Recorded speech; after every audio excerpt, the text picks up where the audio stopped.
Do you have any scars anywhere? Have you been maimed in the years that you've bummed, as they say, bummed around? This isn't always what makes a life tough. Charles Bronson was a legendary American actor known for his intense portrayals of tough, no-nonsense characters on screen. With a commanding build and a stare as piercing as a blade, Bronson had a reputation for playing hardened roles that made audiences feel both intimidated and captivated. Although his on-set demeanor could be distant and cold, and he wasn't known for forming close friendships with his co-stars, there was one person who broke through his rough exterior: actress Jill Ireland. Their love story was one of Hollywood's most memorable romances, though, unlike a fairy tale, it didn't have a perfect ending. Join us as we explore this compelling journey of Bronson's life, marked by strength, passion, and heartbreak. Bronson's story began on November 3, 1921, in Ehrenfeld, Pennsylvania, a small town in the coal mining region of the Allegheny Mountains, just north of Johnstown. He was the 11th of 15 children in a large Roman Catholic family of Lithuanian descent. Growing up, he and his siblings took turns sleeping in their cold water shack, just a few yards away from the coal car tracks that wound out of the mines.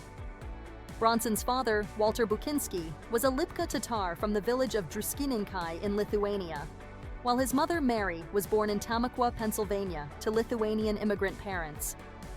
As a child, Bronson rarely heard English spoken at home, a familiar experience for many first-generation American children of that era. Even as a soldier, his thick accent often led his comrades to mistake him for a foreigner. Besides English, Bronson could also speak Lithuanian and Russian, a reflection of his strong connection to his heritage.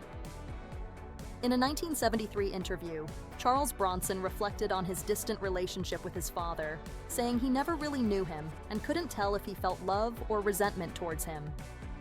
One vivid memory was how he and his siblings would hide whenever their mother announced that their father was coming home. After his father passed away from cancer in 1933, Bronson, still a young boy, had to start working in the coal mines. He began in the mining office but eventually ended up working underground. Bronson recalled earning $1 for each ton of coal he mined, though in later interviews he explained that, due to inflation, he'd actually needed to work double shifts just to make what would now be about $24 a week. The work in the mines was harsh and often dangerous. He and his brother had the perilous task of removing stumps between sections of the mines, where collapses were common. Growing up during the Great Depression, the Bronson family faced extreme poverty. Bronson often went hungry and remembered that his mother could not afford milk for his younger sister, who had to drink warm tea instead. He even had to wear his older sister's dress to school due to their lack of clothing. Despite these challenges, Bronson became the first in his family to graduate from high school. Bronson continued working in the mines until 1943, when he enlisted in the United States Army Air Forces amidst the turmoil of World War II. He joined the 760th Flexible Gunnery Training Squadron and later served as an aerial gunner on a Boeing B-29 Superfortress with the 61st Bombardment Squadron, based in Guam. Bronson flew 25 combat missions over the Japanese home islands, surviving intense combat and earning a Purple Heart for injuries sustained in battle. When the war finally ended, Bronson found himself at a crossroads, feeling directionless until he discovered a new path through the world of traveling theater groups. This fresh start became his entry into acting, setting him on the road to the Hollywood career that would make him famous. After World War II, Charles Bronson took on various odd jobs to make ends meet. One of these jobs led him to a theatrical group in Philadelphia, where he initially worked painting scenery. Before long, he started getting small acting parts, beginning his gradual transition into the world of performance. Later, in New York City, Bronson shared an apartment with aspiring actor Jack Klugman, who would go on to achieve his own fame in Hollywood. Eventually, Bronson made his way to Hollywood to pursue formal training at the Pasadena Playhouse, a renowned acting school that has trained many successful actors. His first uncredited film appearance came in 1951 when he played a sailor in You're in the Navy Now, directed by Henry Hathaway. As the story goes, Bronson landed the role because he was the only actor on set who could burp on command, an unusual skill that helped him get his foot in the door of Hollywood. In 1951, Charles Bronson continued to build his filmography with roles in The Mob and The People Against O'Hara, both directed by John Sturges. The following year, he appeared in an impressive lineup of films, including The Bloodhounds of Broadway, Battle Zone, Pat and Mike, Diplomatic Courier, My Six Convicts, also directed by Henry Hathaway, The Marrying Kind, and The Red Skies of Montana. He even sparred in the boxing ring with Roy Rogers on the TV show Knockout, and appeared in a humorous boxing skit as Cauliflower McPug on The Red Skelton Show. Bronson also shared the screen with Lee Marvin in an episode of Biff Baker USA, a CBS espionage series. In 1953, Bronson took on one of his most memorable early roles as Igor, Vincent Price's sinister assistant, in the horror classic House of Wax, directed by André de Toth. To prepare for the part, Bronson, whose character was mute, studied sign language, bringing an extra layer of authenticity to his portrayal. Film critic Ben S. Parker of The Commercial Appeal described Bronson's performance as adding mute menace as a deaf and dumb assistant to the madman.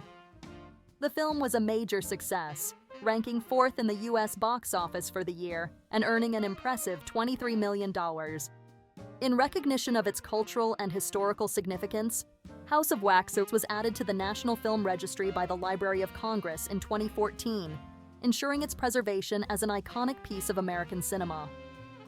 In 1954, Charles Bronson adopted his now famous stage name, changing it from Bakinski due to the anti-Soviet climate of the House Un-American Activities Committee hearings, which often cast suspicion on names with Eastern European origins.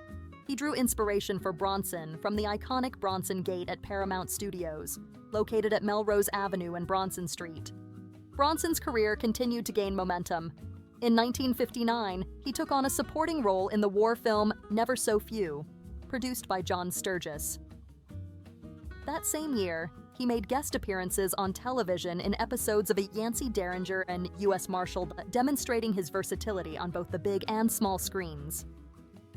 In 1960, Bronson's breakout role arrived in Sturges's Western classic, The Magnificent Seven, where he portrayed one of the 7 gunfighters fighting to protect a defenseless village.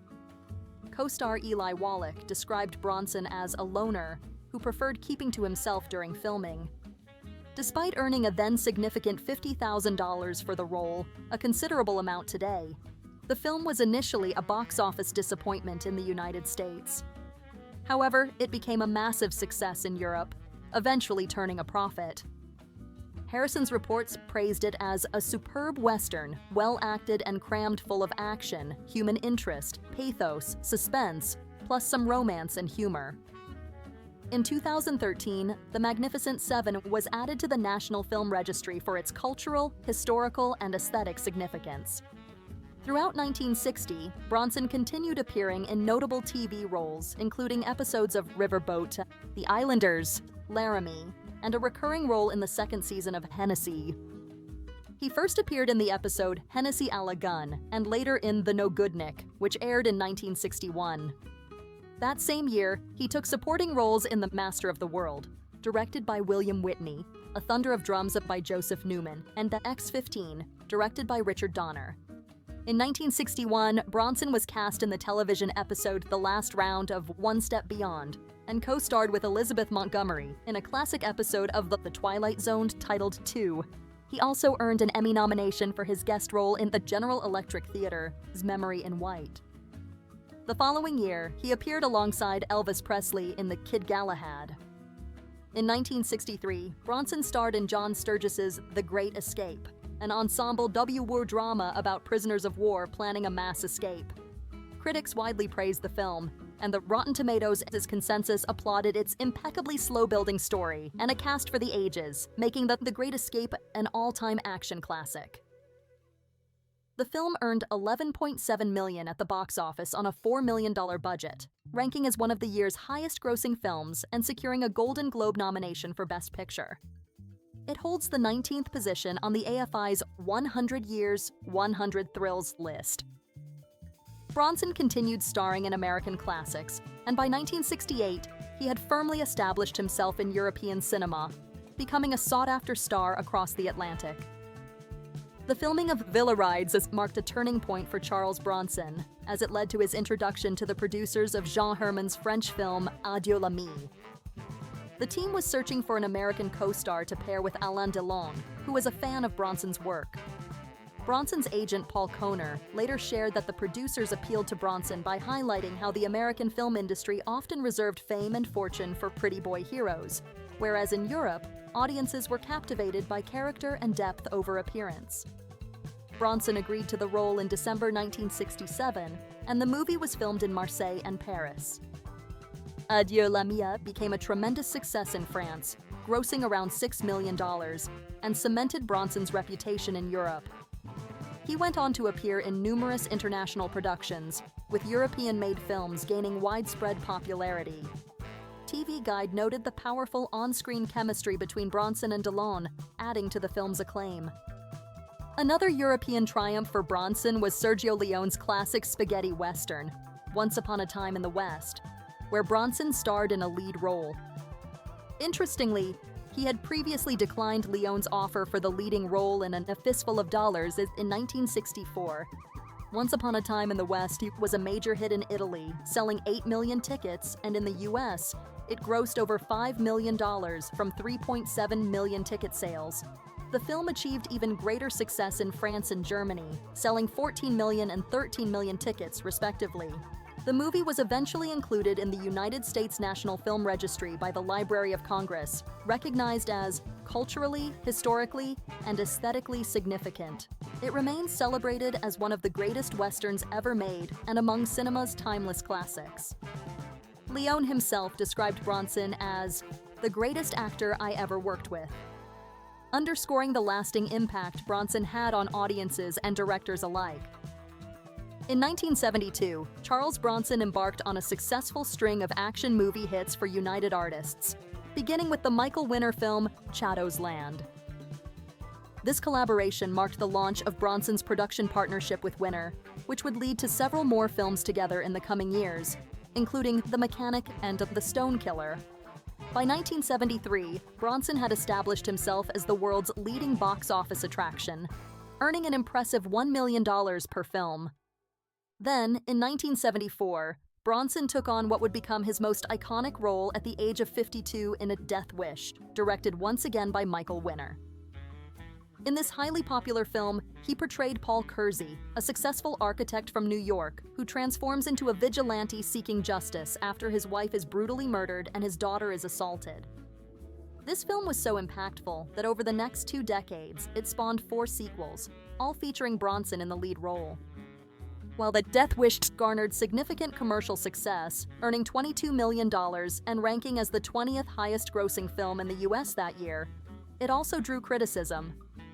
Many found the film to be offensive, labeling it an immoral threat to society and arguing that it encouraged antisocial behavior. Nevertheless, Charles Bronson had firmly established himself in the action genre, continuing to pursue similar roles in the years that followed. In 1975, Charles Bronson starred in 2 films directed by Tom Grease, Breakout In and Breakheart Pass, the latter being a Western adaptation of a novel by Alistair MacLean. Unfortunately, Breakheart Pass did not perform well at the box office. However, that same year, Bronson made a significant impact with his role in Walter Hill's directorial debut, Hard Times. In this film, he played a Depression-era street fighter who earns a living through illegal bare-knuckle matches in Louisiana. Hard Times received positive reviews and was the 29th highest-grossing film in the US that year, raking in $5 million at the box office. Renowned film critic Roger Ebert praised it as a powerful, brutal film containing a definitive Charles Bronson performance. In 1975, Bronson reached the peak of his box office appeal, ranking 4th among the top stars, following Robert Redford, Barbra Streisand, and Al Pacino. The following year, he transitioned to a different genre with the Western comedy From Noon Till 3, directed by Frank D. Gilroy. In the same year, Bronson worked with director J. Lee Thompson for the first time on St. Ives. In 1977, Bronson took on the role of Dan Shomron in Irvin Kershner's Raid on Entebbe, a television film based on the real-life Entebbe raid. This film was well-received and won accolades for its all-star ensemble cast. A theatrical version was later released in the UK and across Europe in early 1977, winning the Golden Globe for Best Television Movie and receiving a nomination for the Emmy Award for Outstanding Special Drama or Comedy. That same year, Bronson collaborated again with J. Lee Thompson in Dino De Laurentiis' UA production of The White Buffalo, and he also starred in The Telephony, directed by Don Siegel. Interestingly, Bronson's name came up as the potential star for Raise the Titanic, though he ultimately did not appear in the film. In the 1970s, acclaimed director Ingmar Bergman expressed interest in working with Bronson, but the actor declined, remarking that he found Bergman's films to be dull, stating, "Everything is weakness and sickness with Bergman." This candid statement reflects Bronson's straightforward personality and his selective approach to his career. Charles Bronson auditioned for the role of Superman in the 1978 film adaptation, but producer Ilya Salkind ultimately rejected him, feeling that Bronson's rugged and earthy demeanor was not suitable for the iconic character. Instead, Christopher Reeve was cast in the role. Additionally, Bronson was reportedly considered for another leading part in the same year's film, Capricorn 1. When it came to the 1981 film Escape from New York, director John Carpenter initially wanted Bronson to portray the tough anti-hero Snake Plissken. However, Carpenter ultimately felt that Bronson looked too rugged and was too old for the role, leading him to cast Kurt Russell instead.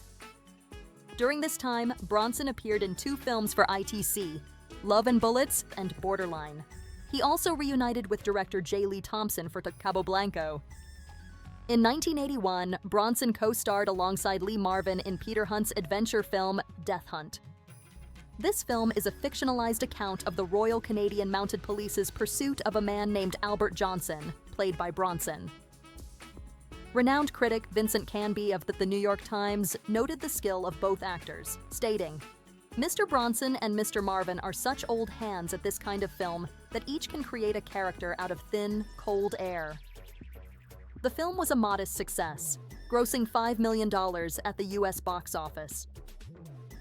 Between 1976 and 1994, Bronson commanded high salaries for his roles in numerous films produced by smaller companies, particularly Cannon Films, for which many of his later projects were produced.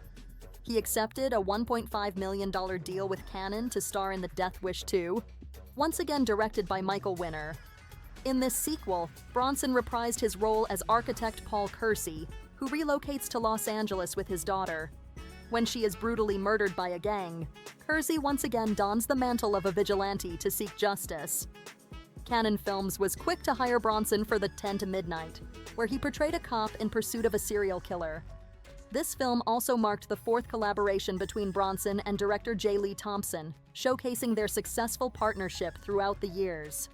ITC Entertainment brought together director J. Lee Thompson and Charles Bronson for the film The Evil That Men Do. Later, Cannon Films reunited Bronson with director Michael Winner for The Death Wish 3. In The Murphy's Law, also directed by Thompson, Bronson portrayed Jack Murphy, a hardened and antisocial LAPD detective who turns to alcohol as a way to numb the pain of his harsh reality. In 1986, Bronson took on a different kind of role in John Mackenzie's As Act of Vengeance. This film is based on the real-life story of Union leader Joseph Yablonsky, who fights against W.A. Boyle. In this HBO television movie, Bronson played a character that diverged significantly from his typical tough guy roles, stating, "It's a complete departure for me. I'm not wearing a mustache, and I'm not carrying a gun. I don't perform any violence in this film." He explained that since he hadn't acted on television for a long time, he had to give considerable thought to accepting the role, which he ultimately did, in part due to his background in mining. To commit to this project, Bronson had to decline the lead role in The Delta Force, a decision that showcased his willingness to challenge himself as an actor. Reviewers Greg Berliuk from the Kingston Whig Standard and Robert DiMatteo from the Advocate Messenger praised Bronson for stepping outside his usual character mold. Despite his fame and fortune, Bronson remained haunted by the hardships he faced in his early years and the struggles he encountered as an actor. A 1973 newspaper profile highlighted his shyness and introverted nature, revealing that he was often uncomfortable even sitting through his own films. This glimpse into Bronson's personality adds depth to the image of the tough on-screen persona he portrayed throughout his career. Bronson was characterized by Forbes as still suspicious, still holds grudges, still despises interviews, still hates to give anything of himself, and still can't believe it has really happened to him. He harbored bitterness over the long overdue recognition he received in the US. And after attaining fame, he refused to collaborate with a prominent director who had snubbed him years earlier. Renowned film critic Roger Ebert noted in 1974 that Bronson was a man of few words. He did not volunteer information, did not elaborate, and had no theories about his films. Ebert also reported that Bronson threatened to get Time magazine critic Jay Cox after Cox wrote a negative review that Bronson perceived as a personal attack. This reaction set Bronson apart from other actors, who often projected violence on screen. Bronson, in contrast, seemed genuinely volatile in person. Amidst his complex persona, there was only ever one person who managed to see through all of his defenses: Jill Ireland. The two first crossed paths in the early 1960s, just before the decline of Hollywood's golden age, while Bronson was still married to Harriet Tendler. Their meeting marked the beginning of a significant chapter in both their lives, as Ireland would become a key figure in Bronson's world, sharing not only his personal life but also his professional journey in the years that followed. Charles Bronson and Jill Ireland first met at a Philadelphia acting school, each coming from vastly different backgrounds, as recounted in the book Charlie and Me. Jill was just 18, while Bronson was 26. She hailed from a prosperous family. Her father was a successful dairy farmer, whereas Bronson grew up in a financially struggling household that barely scraped by. Their initial meeting, seemingly a fairy tale, blossomed into a deep friendship that ultimately evolved into a romantic relationship. During their early years as aspiring actors, it was Harriet Tendler, Bronson's wife at the time, who provided support for both Bronson and Ireland as they navigated the challenging landscape of the acting world, hoping for that elusive big break. Slowly but surely, opportunities began to arise for Bronson. When the producers of John Sturgis's The Great Escape that reached out, he eagerly seized the chance to advance his career. Unfortunately for Tendler, this marked the beginning of the end for their marriage. During his time on the set, Bronson had the fortune of working alongside prominent co-stars like Steve McQueen, James Garner, James Coburn, and Richard Attenborough. The sweetest surprise came when David McCallum visited the set with his wife, Jill. It is rumored that Bronson jokingly told McCallum he intended to steal his wife, a light-hearted comment that foreshadowed what was to come. True to his word, Bronson and Ireland's connection deepened, and they embarked on a passionate love affair. By 1965, Bronson and Tendler had separated, while McCallum and Ireland parted ways in 1967. The following year, Bronson married Jill Ireland, and though their respective separations had their unpleasant moments, Bronson and McCallum eventually reconciled and settled their differences amicably. The romance between Bronson and Ireland marked the beginning of a significant chapter in both their lives, leading to a relationship that was both deeply romantic and professionally fruitful.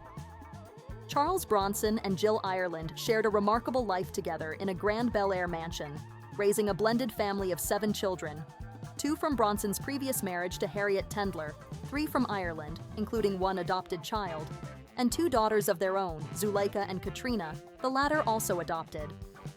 This relationship was not only filled with love, but also marked the start of a successful business partnership as they collaborated on over 16 films throughout their careers. With Bronson's rising star status in Hollywood, he made it a point to cast Ireland in significant roles, ensuring she played his leading lady or a meaningful character in his projects. Although Jill initially lacked the fame of her husband, Bronson actively created opportunities for her, from small parts, such as playing Robert Mitchum's date in The Villa Rides, to more substantial roles like Maria Reina Valachi in The Valachi Papers. Ireland's final film appearance was in Peter Hunts's Assassination. Throughout these projects, she showcased her talent, never taking her opportunities for granted. Among the films they made together, one that particularly highlights their love is Frank D. Gilroy's From Noon Till 3. While Bronson often dominated the screen, Ireland's character, Amanda, injected much-needed life into what could have been an unremarkable film. This role allowed her to demonstrate her acting skills from a new perspective, showcasing the depth of her talent. In their relationship, Ireland represented a nurturing force, illuminating the often misunderstood aspects of Bronson's character and serving as a beacon of hope through his many personal struggles. Together, Bronson and Ireland were considered one of Hollywood's power couples, with her star power growing alongside Bronson's until tragedy struck.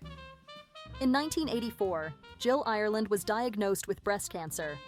She bravely fought the illness for 6 years, chronicling her journey in 2 books: Life Wish, a personal story of survival, and The Lifeline, my fight to save my family. Her courageous battle earned her the American Cancer Society's Courage Award from President Ronald Reagan. Sadly, Jill passed away in 1990 at their Malibu home, with Bronson by her side. His world changed irrevocably after her death, as he carried the heartbreak with him for the rest of his life.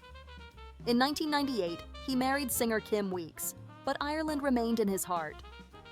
To honor her memory, he had a hollow cane custom-built to hold her ashes, a poignant reminder of their enduring love. Jill Ireland's contributions to film were recognized with a star on the Hollywood Walk of Fame, forever commemorating her legacy in the industry. In 1991, Jill Clayburgh took on the role of Jill Ireland in the made-for-television film Reason for Living: The Jill Ireland Story. This biopic, inspired by Ireland's memoir Lifelines and produced posthumously with Ireland credited as an executive producer, garnered mixed reviews upon its release. To prepare for her portrayal, Clayburgh immersed herself in Ireland's memoir and listened to recorded interviews featuring Ireland, despite having never met her. Charles Bronson, now a recognized Hollywood star, had traversed a challenging path to fame, which included working as a coal miner and serving as a B-29 gunner during World War II. However, it was his relationship with Jill Ireland that profoundly transformed his life. Bronson, known for his tough guy persona, surprised many by allowing himself to feel deep emotions for Ireland, showcasing a softer side rarely seen by the public. Jill Ireland's enchanting beauty and spirited personality broke through Bronson's hardened exterior, allowing him to embrace love in a way that felt out of character for the stoic actor. Together, they forged a unique bond that resulted in a remarkable collaboration across hundreds of films, creating a cinematic legacy that stands as a testament to their enduring partnership. Their relationship became one of the most significant in Hollywood history, illustrating how love can profoundly influence and enhance one's life and career. With the passing of his beloved wife Jill Ireland, it seemed inevitable that Charles Bronson would soon follow her. He died on August 30, 2003, at Cedars-Sinai Medical Center in Los Angeles at the age of 81. While pneumonia and Alzheimer's disease were cited as contributing factors to his declining health, his death certificate officially listed respiratory failure and metastatic lung cancer as the primary causes, with chronic obstructive pulmonary disease and congestive cardiomyopathy as secondary factors. Bronson was laid to rest in Brownsville Cemetery in West Windsor, Vermont, alongside the cane that contained Jill Ireland's ashes, symbolizing their eternal bond even in death. Upon his passing, film critic Stephen Hunter described Bronson as exuding male life force, stoic toughness, and charisma shrouded in ambiguity. He remarked on Bronson's unique presence, stating, "You were never sure, so further study was obligatory." Although Hunter believed Bronson never achieved greatness as an actor, he recognized his ability to quietly dominate scenes and maintain an undeniable screen presence. Reflecting on his career, Bronson once told critic Roger Ebert in 1974, "I'm only a product like a cake of soap, to be sold as well as possible." He acknowledged that the action films he starred in left little room for character development, emphasizing that his presence had to establish the character right from the start. Director Michael Winner noted that Bronson possessed a quality that the camera responded to, highlighting his strength on screen even in passive roles, which held a depth and mystery that suggested something was always about to happen. Despite his passing, Charles Bronson's legacy within the film industry remains significant. He profoundly influenced the action genre, establishing a style and context that future action heroes would reference. His films often explored themes of justice, revenge, and morality, captivating audiences and inspiring subsequent filmmakers. Moreover, Bronson's portrayal of complex characters contributed to the evolution of traditional gender roles in cinema, presenting a nuanced depiction of masculinity that continues to resonate today. Many modern action stars owe their careers to the path Bronson paved, reflecting his lasting impact on the industry. While he may have received few major awards during his lifetime, the respect and admiration he garnered throughout his career speak volumes about his talent and influence. Bronson may be gone, but his legacy lives on. The raw intensity of his films and the compelling narratives are key reasons why he remains a timeless force in cinema. Fans and critics alike continue to revisit his work, ensuring that his contributions to film will not be forgotten. Many aspiring actors and filmmakers draw inspiration from Bronson's life story, particularly his rags to riches journey. For those with dreams but lacking confidence or courage, Bronson's path serves as a powerful reminder that success is achievable against the odds. If you enjoyed this thrilling tale of success, love, and loss, don't forget to like, subscribe, and leave a comment down below to share your thoughts. Thank you for watching.